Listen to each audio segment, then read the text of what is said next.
Hi, everyone. Welcome to day 3 of 24 in 24, where we'll be exploring the book of Vayiqra, Leviticus. We thank you so much for joining us today and previous days and being part of this new journey, parallel cycle of 929, as we kind of operate in two worlds. We are very lucky and privileged today to have as our guest, lecturer, teacher, scholar, author, Ruby Namdar. Ruby is a master teacher. We can read his bio, but I kind of will preserve precious time. Ruby is a novelist, a teacher, a scholar, a thinker. And the one thing I'll say about Ruby in this 20-minute clip is to really unpack a text with Ruby, you need about 2.5, 3 hours. So I will apologize to everybody who's learning with us today with 929 that we're going to condense that to 20 minutes. But hopefully we can just get a taste of Ruby's teaching, and then we'll just whet our appetite for some more. We'll be inside for a while. So please God, we'll have many more occasions to learn with Ruby in the Beit Midrash and beyond. So Ruby, thanks for being with us today. Thank you. Thank you for this privilege. So we're going to be looking at, the book of Vayiqra. And I kind of wanted to open our dialogue, your teaching, with a reflection on the moment that we are in. Because in so many ways, the moment that we are in is one that captures the imagination in a way that feels like it's fiction. I think we're kind of reeling from that right now. Is this real or is this fiction? And you are a writer of fiction, a scholar of Tanakh, a learner who has drawn upon themes in Sefer Vayiqra in your fiction and in your thinking. So can you talk a little bit to us and teach a little bit about the way that Vayiqra kind of captures the imagination and offers some reflection for right now where we are? Yeah. So first of all, it's great to be here, and hi to everyone at home. And it's amazing that we can do that. This is a privilege. And this is our dog Zipper.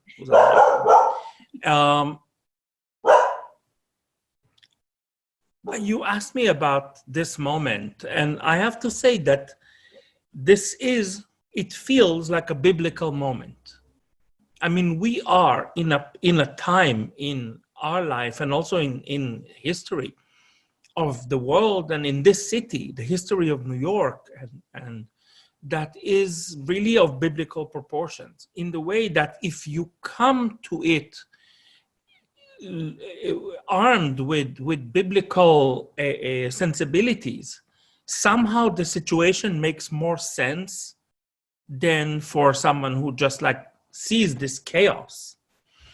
And the reason I'm saying it is because the Bible, in spite of it not being a moralistic or a preachy book, is a book that creates a very hermetic, tight moral universe, where all forces of nature and all things that happen are not just these random, absurd occurrences, but they are in some way messages or writings on the wall or symbols for moral and social and religious and inner entities that we all know, but we can't give them name.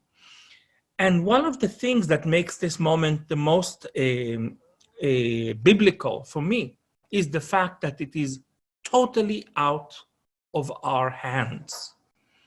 We live in a city that is the greatest manifestation of hubris ever to have been. That's why I love New York so much. It is pure human will, this city. It's defiance of nature. It's defiance of any other force. This city is an ode for human will and human power. And now to see us, all of us, haughty and chutzpahdik New Yorkers, thinking that everybody and everything works for our comfort. We are now in a place where we feel scared, helpless, and without explanation. Things are out of hand. Something bigger than us happened to us. I'm not saying it's a good thing, But I'm saying that these are important moments. A similar moment we experienced on September 11 and the tumbling of the Twin Towers, which was also a moment of biblical proportion. And there is no book that captures the drama, the biblical drama, more than Leviticus, Vayiqra. Vayiqra, and we talked about it, and I wrote about it. And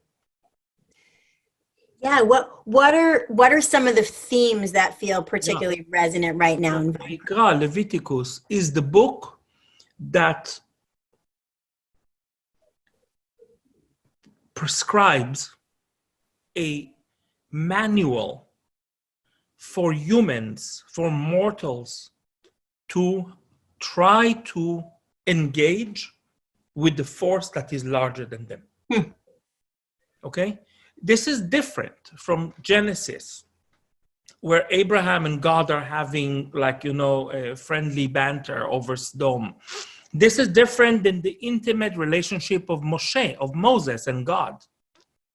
This is a mediated relationship that really, if you think about Leviticus and about the many practices of Leviticus, they have a scientific width. Mm-hmm. If you think about the Kohanim and you think about the priestly, ritual and actions, they are like the scientists of today. So what does Leviticus deal with? Leviticus deals with the most important division is the pure and the impure, or purity and profanity, the pure and the profane, holy and the profane, tameh v'tahor, kodesh v'tameh. How much more relevant can this distinction be to us right now? We actually now walk around shunning impurity, tum'ah, surfaces. They imagine, who would have thought this way before? The surfaces channel tum'ah. Tum'ah, as we know, and Leviticus tells us that, the source of all defilement is death. And this is something to understand. Purity means life, defilement means death. Everything else is sublimations. We, as you know, are a culture, a civilization, a religion that sanctifies life. And death for us is tameh, is abhorrent. Leviticus is the book that makes this division, introduces it, not only or less so in theory, but through a whole set of practices. Where does Leviticus take us on this quest for purity? Everywhere. The answer is everywhere. From the intimate core of the body, including, our bodily fluids, our more intimate, secret almost, body actions, menstruation, nocturnal emissions, all these things that we always hide from the world, through our sins, okay, the objection of a sin and how do you purify it. Going all the way up to what is holy, the Holy of Holies. All of this is prescribed in Leviticus. And the method of Leviticus is to speak to the reader through the details. It does not lay out a theory.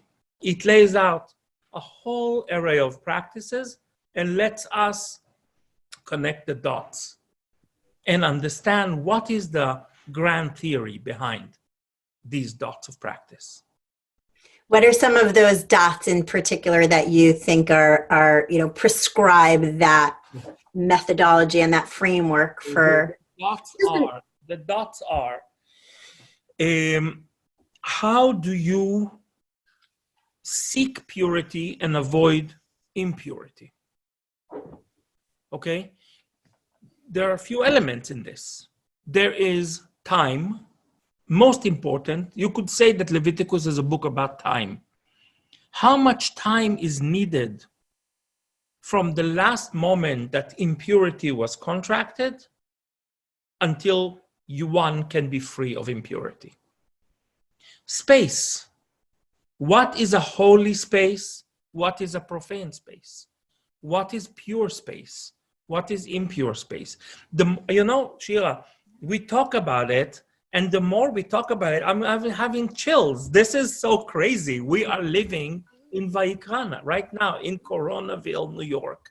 I feel like my children were quarantined from their school about 12 days ago. And the process that you would move through from limited space, proximity to further space has just been a part of the process in such a real way. And I wonder, and we can perhaps talk about this later, but I really wonder, because the Jewish community in some ways in New York was hit first, is the Jewish community more well equipped to deal with kind of the conceptions about quarantine and space, because we have this framework of tumat hara, of space that you can enter, that you can't enter? My neighbor comes to the door. It didn't feel crazy actually to say, you can't come into our house, my children are quarantined. It felt more like, no, this is what it means that you're not able to enter the mikdash when you're tameh. And it didn't feel foreign. It felt sad, but it didn't feel foreign to sort of the whole ethos of what Vayiqra is about, in a weird but settling kind of way. Yeah, it's unsettling yet comforting, right? The fact that we are falling back on an ancient framework of thought that sort of prophesied this, not because, you can believe in the prophetic power of the Bible or you can not believe in it, but because the Torah is really a deep study of the human condition, even more than it is a study of the divine condition, because for every ounce of theology, there's 100 ounces of humanity in the Bible. Okay, I don't see arguments about the nature of the divine. I see arguments about the nature of humans. So the Torah gives us a blueprint of the human condition and the deep structures of it. And I feel that Vayiqra, Leviticus, is perhaps the deepest of the books because it is really a blueprint. It is really, if you think, I see that beautiful bookshelf behind you, and I have a similar bookshelf. Jews, what can you do? We'll give a tour. This is and I look at this, and it's like a grid system of categories, and it's architectural, and it's a blueprint for a grand idea. And Vayiqra lays out a similar grid. So we have purity and impurity. We have time, we have space, we have genders. How does the role of the Kohen, and more specifically like the Kohen on the Avodah and Yom Kippurim, kind of in the center of the book, then sort of emanate for that framework or provide the structure for all of the floating pieces here? Great question, I'll drink to that. The Kohen, if you remember, which of course we all remember, Claude Lévi-Strauss's ideas of structuralism, that really is necessary to, and really, you can understand Vayiqra without it, but to really enjoy it, you need structuralism. And he's somewhere. I think he's upstairs, but all right, we'll pull it off later. Levi, no, he's a Levite, right? But the Kohen, the role of the priest, and by the way, a large part of the book of Leviticus was called Torah Kohanim, the Kohanic Torah, which is like, its own kind of Megillah within the 5 books. The Kohen is that famous mediating category. The Kohen is that anomalous unit, liminal unit, that mediates the human and the divine, the subjective and the objective. Okay?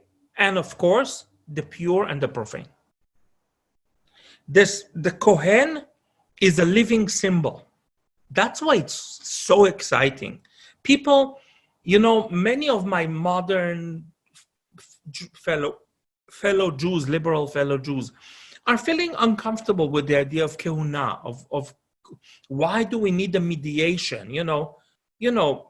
Being a modern late monotheist, we all are brought up to believe that we all have immediate communication channels with the divine.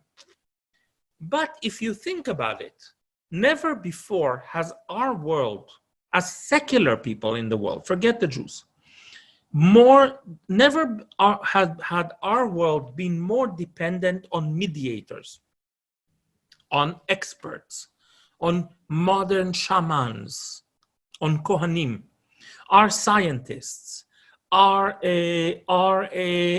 theorists, our statistics, people, the people that create our culture and create our world are in a way priests.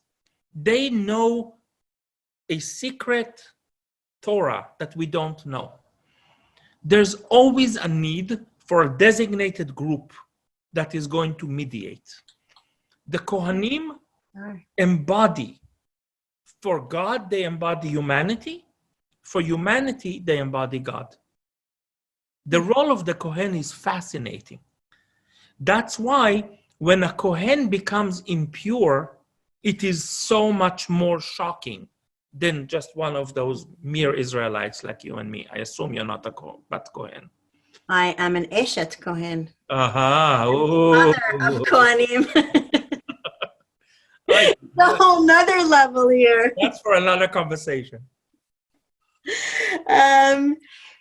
Wow. Kohenet. My wife is a Bat Kohen, so I know. There you go.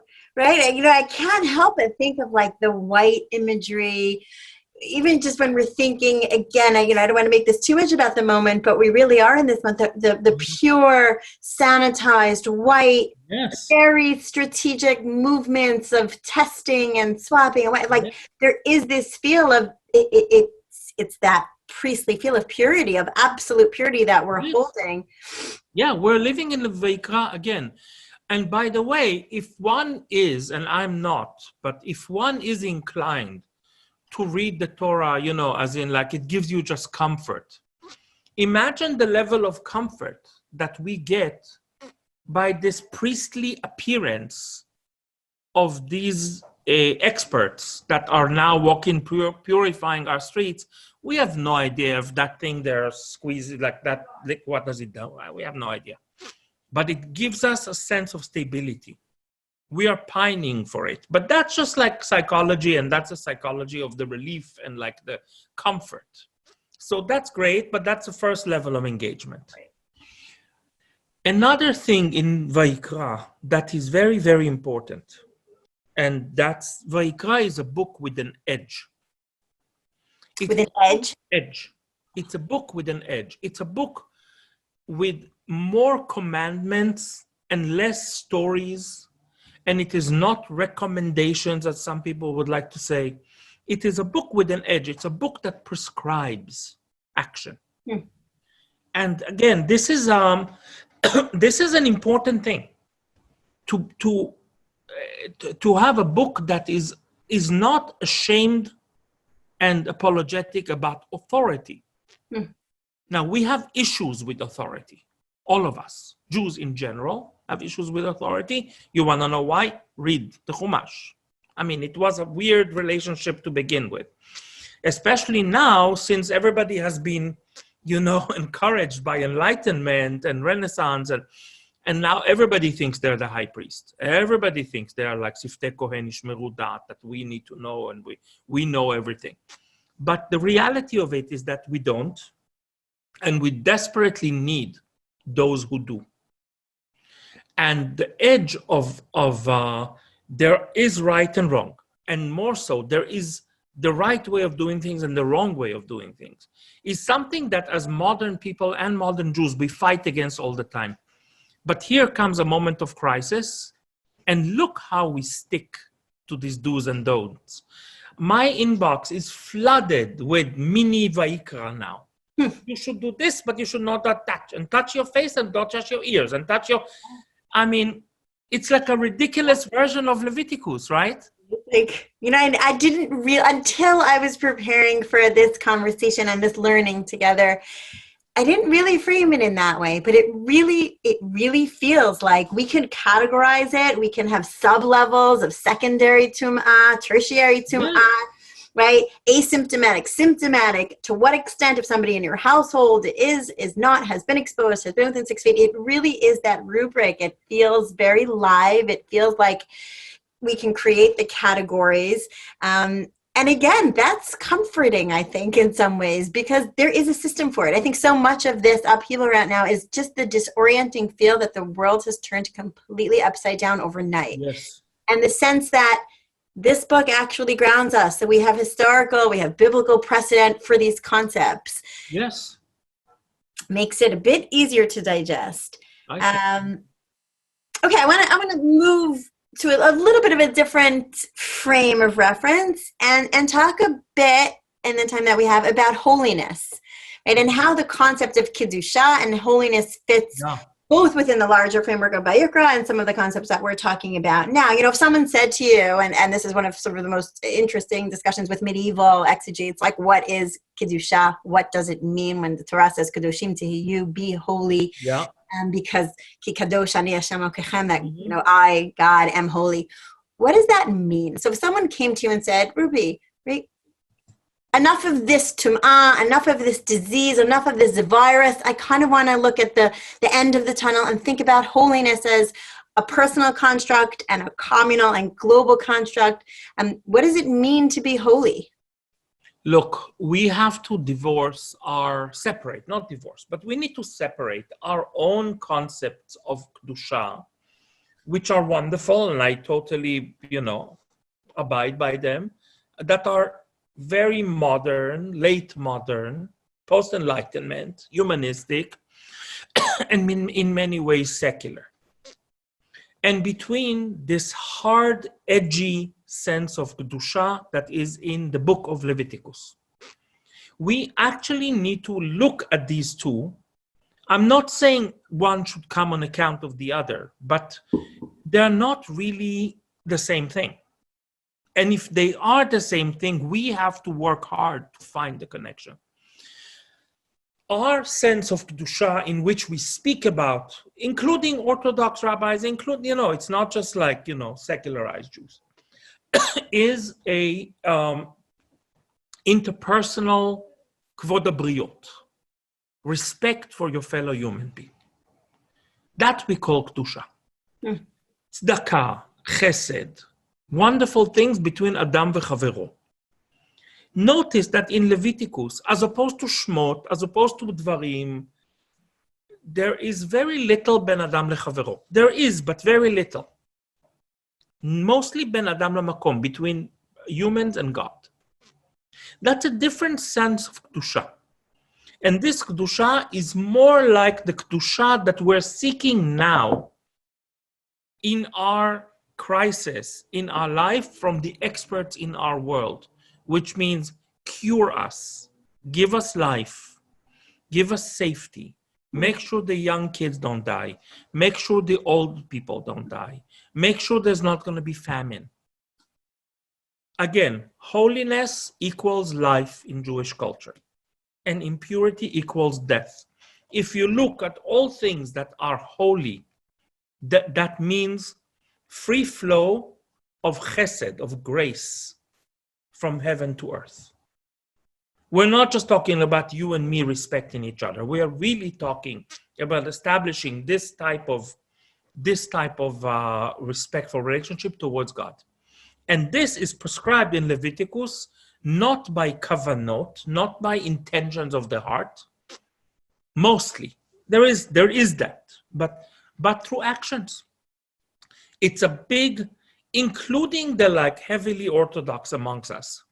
Still, it is hard for us to really imagine a set of prescribed behaviors that contained Kedusha in them. But this is what Leviticus is handing you, a manual. It's very strange. It could be very alienating if you are thinking that it's either this or that. For me, the way to cross this was to understand that it doesn't have to be either this or that. You can savor the beauty and depth and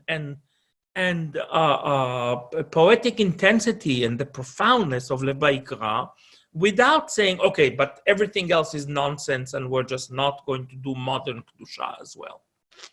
But Leviticus is speaking about matters of life, death, pure, profane, heaven, earth, okay? And these are the building blocks of human identity, really, the building blocks. The great Rabbi Mary Douglas, I think there's no person more quoted in the world, more than Rashi. She's quoted about Vayiqra, right?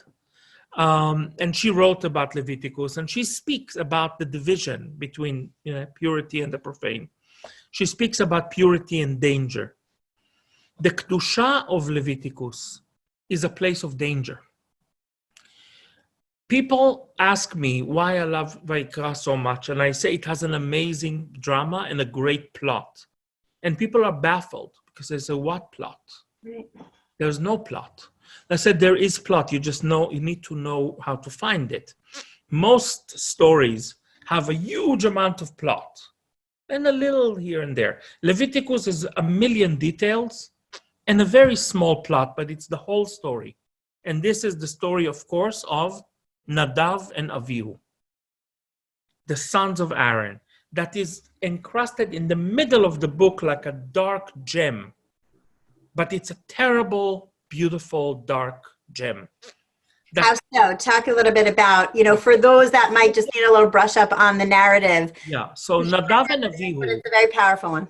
Very powerful. Nadav and Avihu were the two sons of Aaron, the two older sons. They were the princes of the priestly clan. And they were very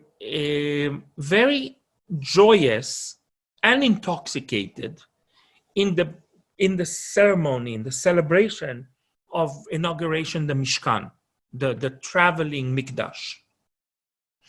And there was feasting, and there was eating and drinking and merrymaking. They were dressed in the finest clothes anyone has ever seen. This is a riffraff of liberated slaves. And suddenly the priests look like kings. Imagine the moment. The Mishkan looks like a divine dwelling. It's the most beautiful thing any of them has ever seen in their life, in the drab setting of the desert. And Nadav and Avihu, maybe in the modern spirit of Kedusha, not the Vayiqra spirit, after eating and drinking from a place of happiness and maybe overflowing happiness and intoxication that might have been only spiritual, might have been only non-spiritual, we don't know, decided to do to bring one more offering to the Lord that was not prescribed. And they were smitten before the ark, right there and then, without warning, without explanation, without apology, smitten. And the whole nation became traumatized by this. And we, I believe, still carry this trauma in our genes to the day. The entire cult of the temple was built on this trauma of Nadav and Avihu. And this is the main plot of Vayiqra. It's a very short plot. It's very intense. And it embodies all the tension of what is holy. The holy of Vayiqra is a holy that you don't mess with. You come too close, you're smitten. It's not yours. The God of Vayiqra is not created in our image. It's not created by Martin Buber. It is the real God of the Bible. It's a force that's bigger than us. I want to bring this back to the days of Corona. Yeah. I want to say that we are now facing what our ancestors would think of as a wrath of God. I don't say that we must think of it this way, but we must remember that our ancestors, and I'm talking about even our grandparents, this would be the wrath of God. We did something wrong. According to the world of Leviticus, this must be a sign for something. I don't know if we can do an individual cheshbon nefesh, maybe a social cheshbon nefesh.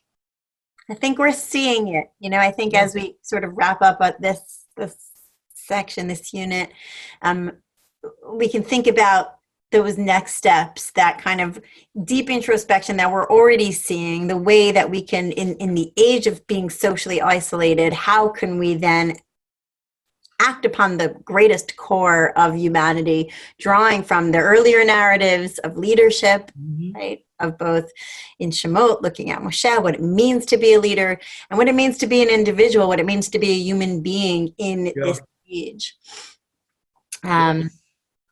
I hope that this Yeah. crisis is going to serve us as a way of becoming better people, better Jews, better family people. We're all going to be stuck with our family in the apartment for a long time. Our patience is going to be put to a test. I hope we're going to pass. I cannot attest, but I know I'll be unbearable, so I hope my family is going to be patient. Our humanity is being tested now. I think that what we're doing right now, studying Torah online, is amazing. And that we should keep doing it because we at this time must keep this going.